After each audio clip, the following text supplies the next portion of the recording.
I am a 19-year-old woman who lives in a fairly small town in West Midlands, England, but won't say which town, as I kinda feel uncomfortable mentioning it and fear someone might actually find out which exact location this story takes place in.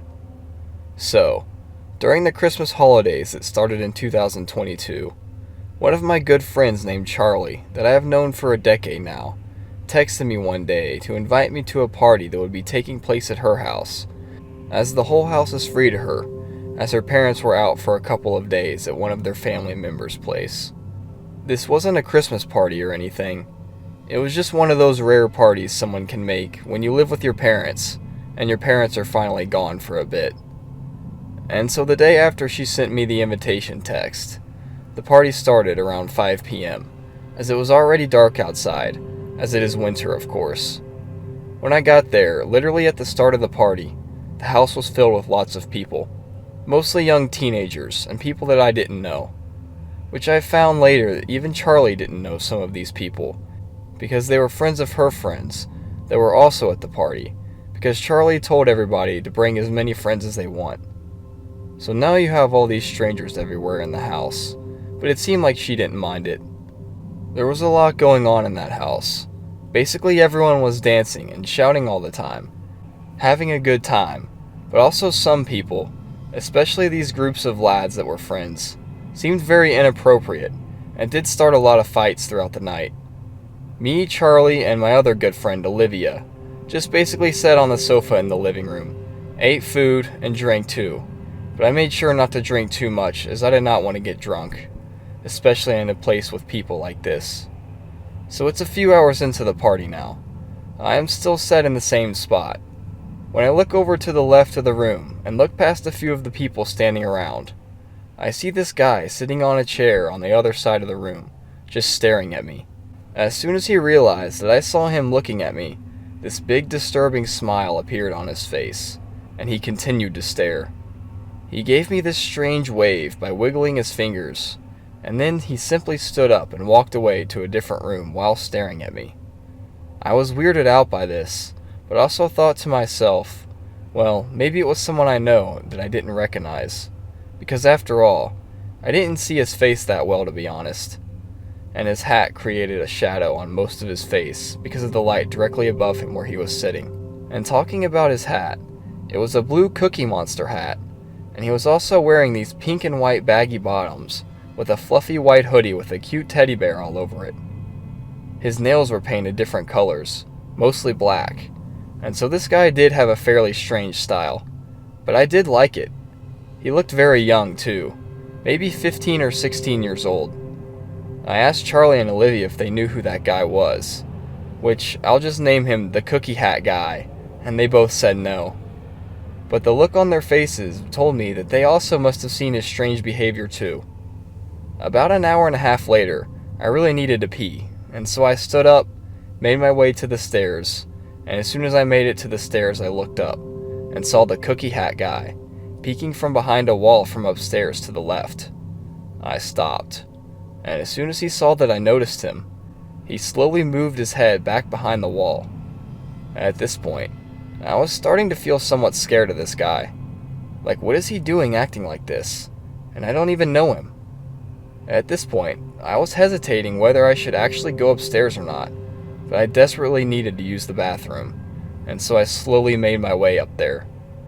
The bathroom was on the right, on the other side of where the creep was, and so as soon as I got upstairs, I rushed into the bathroom and locked myself in.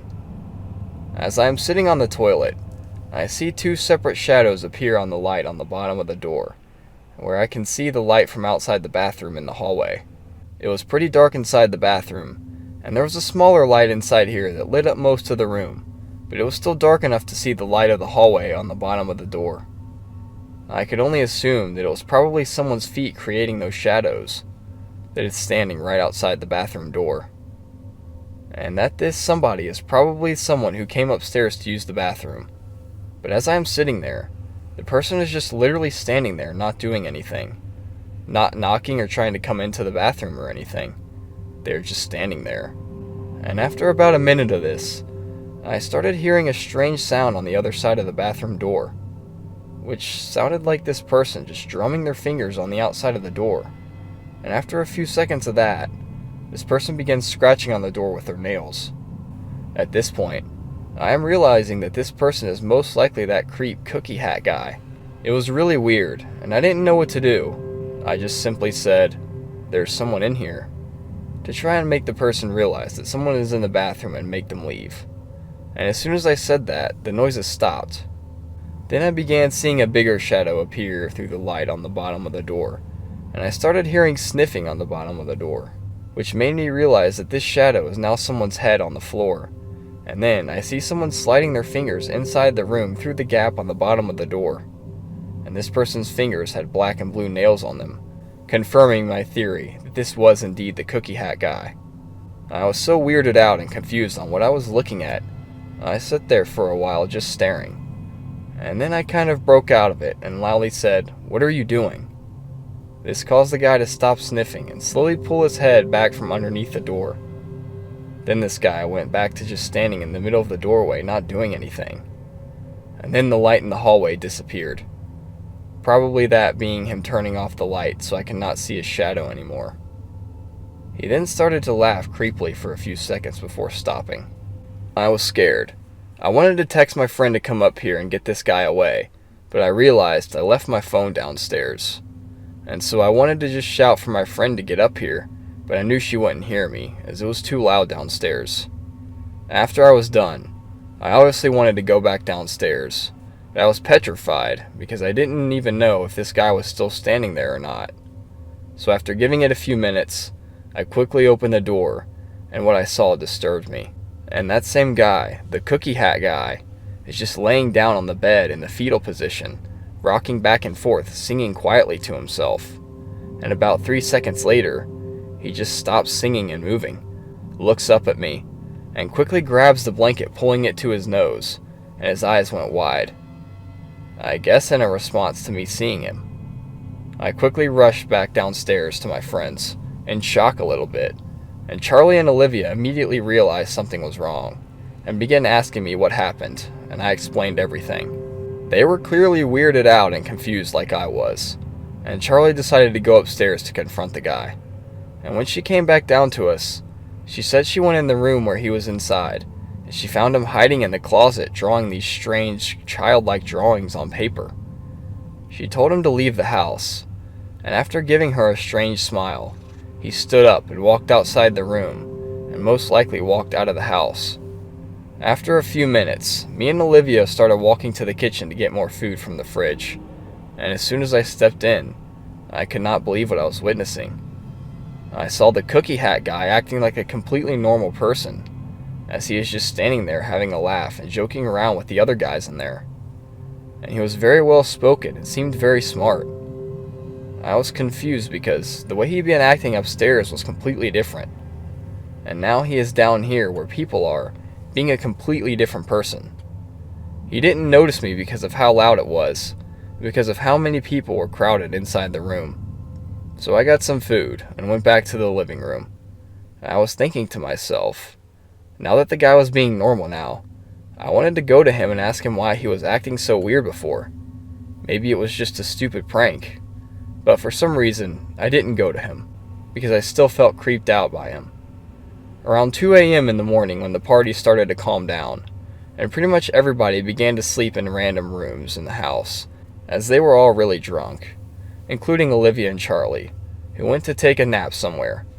I started to get tired myself, and I went upstairs to the guest room to go to sleep.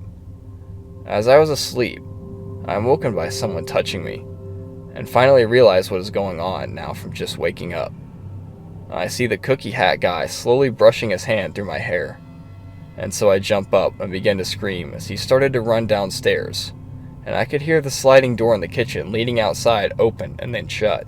Charlie, as well as other people in the house that heard me screaming, rushed into the room I was in and began to ask what was going on. I was literally speechless and shaking with fear and begged Charlie to call me an Uber to drive me home, as she nor I had a car or even a driver's license, and I really wanted to go back home away from this situation.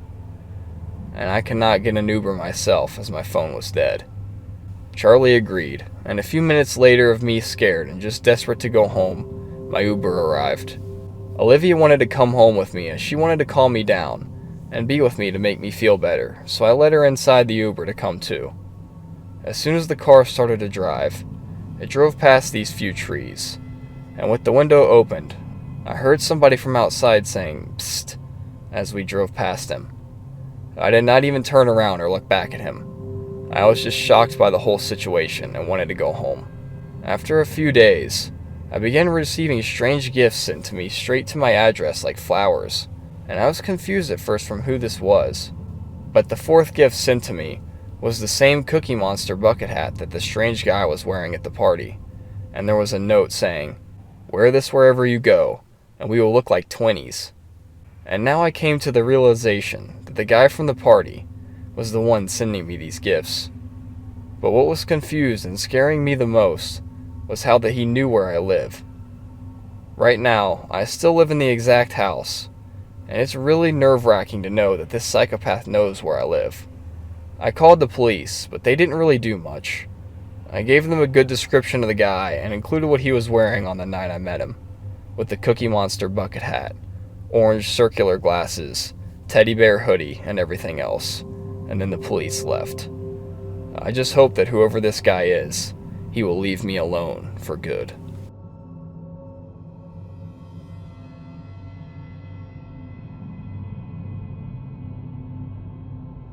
A few years ago, I was out with some friends after our high school's football game on a Friday night.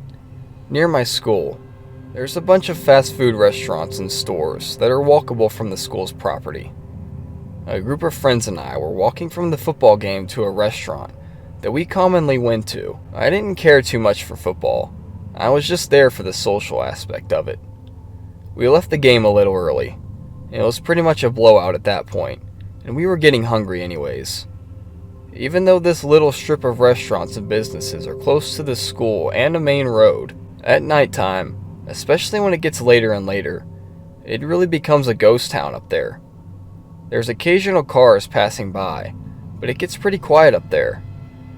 To get to the front where the restaurants are, you have two options. Either you can walk all the way around along the main road, which takes about 15 minutes, or you can cut through some of the alleys behind various businesses. If you decide on option number 2, it only takes about 5 minutes to get there. Obviously, of course we opted for option number 2. The only issue was, with it being nighttime, it would be extremely dark back there. There are a couple lights, but they aren't much of help. My friends and I have cut through there so many times before that we weren't worried about getting lost, but just something about walking back there, basically in the dark, was unnerving. This particular night, we were cutting through this alley, talking loudly. We were just about to cut onto the parking lot and into a more lit up area when there was a loud banging sound coming from directly behind us. It sounded like something was being slammed against one of the dumpsters, almost like a bat or a huge metal object. The noise made everyone stop in their tracks. We couldn't see anything, but there was a large dumpster that had to be the source of the noise.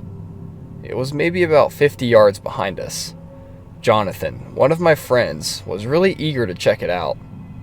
The rest of us wanted to just move on, mostly because we were all hungry, but Jonathan insisted he check it out. He was always the adventurous one of the group. Jonathan approached the dumpster as the rest of us stood behind waiting, irritated that we would have to wait longer to eat. Jonathan walked right up to the dumpster and opened the flap covering the top and looked inside. Based on his reaction, there didn't appear to be anything unusual inside. Just as he closed the flap, we all saw someone's head poke around from the other side of the dumpster and stare right at Jonathan. Of course now, he saw it too, and let out a short, high-pitched scream. He ran back over to us, and we made a dash for the parking lot. Jonathan told us he saw 2 people back there, both men. He explained how they both looked insane or drugged out or both. It was creepy for all of us, but I really think it shook up Jonathan pretty good. He didn't act like himself for the rest of the night. I'm not 100% sure what he saw back there, but it's probably good I don't know. Before graduating, I used that alleyway as a shortcut a few times again, and I never saw or heard anything out of the ordinary.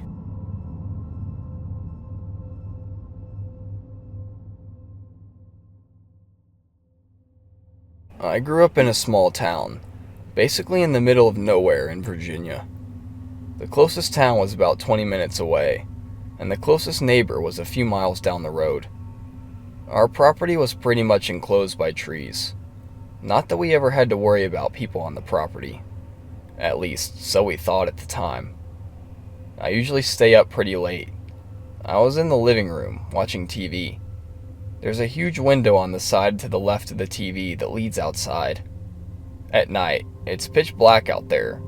You can't see anything beyond the glass. Anyways, I was in the living room. I was in the middle of a movie when I heard a slight tapping noise coming from just beyond the glass. At first, it was barely noticeable, but slowly it got louder. I got up and went to the window to look outside. I couldn't see anything as I expected. I sat back down and resumed the movie. I heard the tapping noise a few more times, now getting up to make sure the doors were locked, because typically they were always left open. I heard the tapping maybe 1 or 2 more times that night, but there was no way I was going outside to check it out by myself. The next morning, I told my dad about what happened. He said he would keep an eye out, but seemed to kind of brush it off.